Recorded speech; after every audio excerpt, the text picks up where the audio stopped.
Jadi gini teman-teman, jadi kunci utamanya itu orang berobat itu teman-teman nggak mesti sembuh, ya, nggak mesti sembuh. Yang penting akidah kita itu tidak rusak, itu saja. Yang penting akidah kita tidak rusak. Asal jangan berobat asal sembuh, tapi kita berbuat syirik ya sudah. Sudah sakit-sakitan, berbuat syirik, sembuh tidak, tersiksa iya. Di dunia sudah sakit-sakitan, di akhirat nanti karena pengobatannya yang salah, tidak sesuai syariat Islam, itu celaka dua kali teman. Di akhirat, di dunia sudah sakit-sakitan, di akhirat mendapat siksaan. Kapan kita senangnya? Jadi berobat itu nggak mesti sembuh. Yang penting akidah kita itu tidak rusak. Kenapa awal uji dengan penyakit? Ya mungkin lagi menyucikan dosa-dosa kita di masa lalu. Mungkin dulunya kita buat lalai, mungkin berbuat maksiat sehingga Allah tegur dengan ujian supaya kita tobatin kesalahan-kesalahan kita di masa lalu. Kayak gitu. Contoh teman-teman, ada zamannya Nabi namanya Ibnu Jufar teman-teman. Ya. Ibnu Jufar itu teman-teman sering kerasukan, terkena penyakit epilepsi.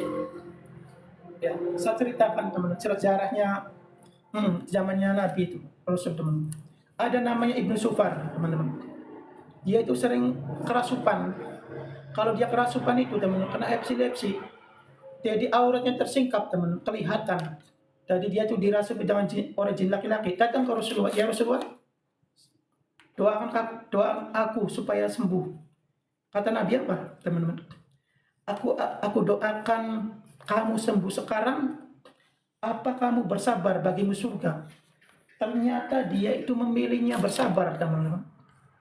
Bukan memilih sembuh, memilihnya bersabar. Nah, dengan sejarah seperti itu artinya apa? Pengobatan itu nggak mesti sembuh.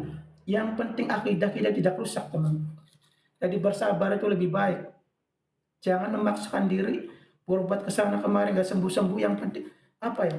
Cara-caranya kotor kita lakukan ya sudah celaka dua kali, teman-teman. Ada kan orang berobat dengan air kencing, kotoran hewan atau yang lain, katanya untuk membuka aura atau gimana.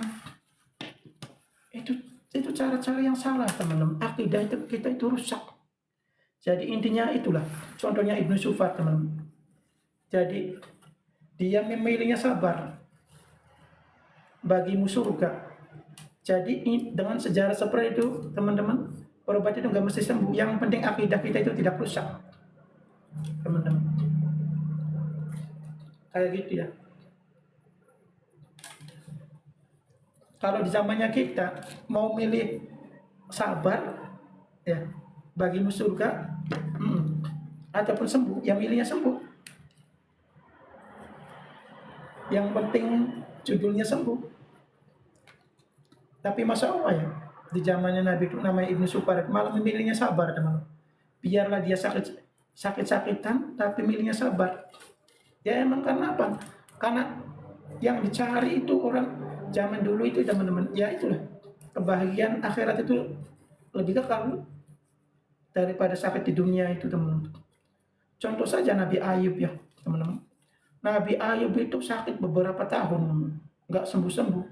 Lah kita, Nabi bukan, wali bukan, pengen berobat, sekali hembus kepengennya sembuh, yang mustahil. Karena Nabi bukan Rasul. Nabi Ayub saja disembuhkan sama Allah beberapa tahun baru sembuh. Apalagi kita, pengennya praktis. Asal dengan uang, tanpa berusaha sendiri, diterapi orang pintar sembuh, ya mustahil. Kenapa? Karena kita nggak mau berusaha, teman. Jadi, kalau kita ingin sembuh, ya dengan pengobatan, ya gitu. Jadi, selain dibantu praktisi, kitanya sendiri berjuang. Perbaiki akidah kita. Kalau sholat bolong-bolong ditambal, jangan mudah marah, berdamai dengan diri sendiri, insya Allah sembuh. Jadi harus ada perjuangan. Jadi untuk mengeluarkan gangguan jantung nggak semudah yang kita bayangkan, langsung keluar.